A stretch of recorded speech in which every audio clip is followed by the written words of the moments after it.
So, how much skin would you get if you would actually skin a human being? The answer is about 2 square meters, which will mean almost nothing to everyone watching this video. So to help you visualize it, here I have a square meter. So the area of the front and the back is 2 square meters. So if I were to skin the front of me, then the skin of the front of me would actually take up the area of the front of this. Now that's maybe nominally interesting, but the thing that's really impressive about this is just how much atmospheric pressure there is pushing down on 1 square meter. So atmospheric pressure is equal to about 10 meters of water. So that's like 10 times this distance here. So if I were to put 10 meters on top of my 1 square meter, a cubic meter of water weighs about a ton. So 10 cubic meters pushing down on 1 square meter would give you a pressure of 10 tons pushing down on this square meter. Or looked at another way, if I were to take myself and put myself on a planet with no atmosphere, so there's then no atmospheric pressure pushing down on my skin, on my 2 square meters of skin, I would need to park 20 tons on my skin to give me the same pressure that is on my skin at the moment.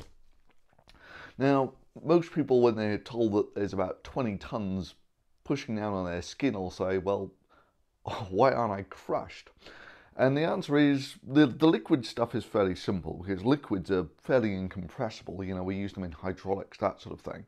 Or looked at another way, the density of water at the surface when there's only 1 atmosphere of pressure pushing on it is almost exactly the same as the density 10 meters down.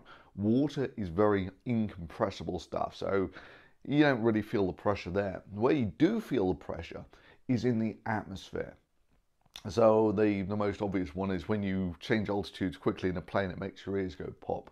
But if you really want to feel this 20 tons on your skin, what you need is a different pressure on the inside of your lungs than on the outside. And I'm going to give you a little demonstration to show how that works. So this guy here is a vacuum pump, and it's got a pressure meter on it. And it's giving a readout in terms of essentially atmospheres. So when this is 1,000, that's 1 atmosphere. So if I actually turn the pump on, you'll see that the pressure on the inside, I'm sealing it here with my finger, starts to go down. And already I'm down to about half an atmosphere.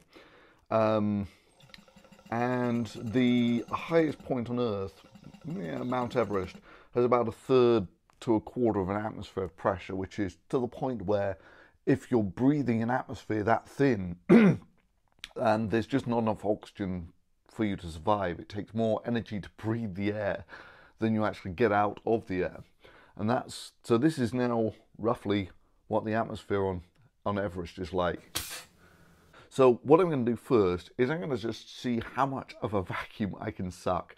Now, bear in mind, this isn't going to be the pressure difference between the atmosphere in my lungs, because I'm going to make the seal with my tongue here, okay? So I'm just going to see how much I can suck.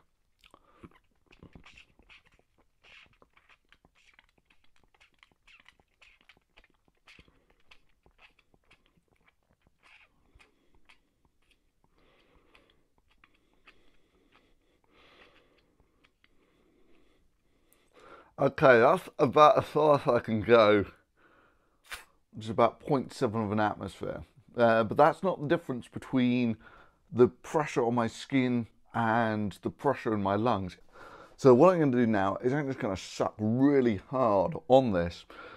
So this is 1 atmosphere at the moment, and see what sort of pressure difference I can pull between just sucking air in against atmospheric pressure pushing on my skin, okay?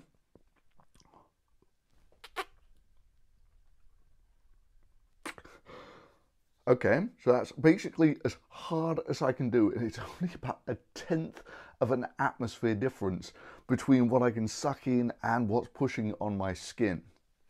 And I can do the other way around as well. So I'm now going to blow as hard as I can and see how much pressure I can exert with my lungs.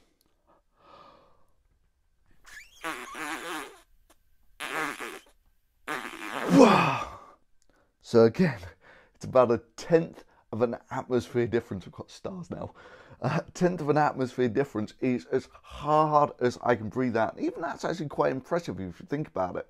Remember what I was telling you earlier, that atmospheric pressure is equal to about 20 tons pushing on your skin. So merely getting a tenth of an atmosphere is the equivalent pressure of about 2 tons pushing on your skin. So when I'm breathing out against that, that's sort of the equivalent of having 2 extra tons difference in pressure per square meter between what I'm breathing out and what's pushing on my skin, which is why if you were to have an oxygen supply which is at a different pressure than the atmospheric pressure, you would just, the action of moving your lungs in and out, actually pushing against that 20 tons that's pushing on your skin versus the, 18 tons per square meter that's actually on your air supply, it would exhaust you and kill you very quickly. So, just some fun things you can do with a vacuum pump and a pressure meter.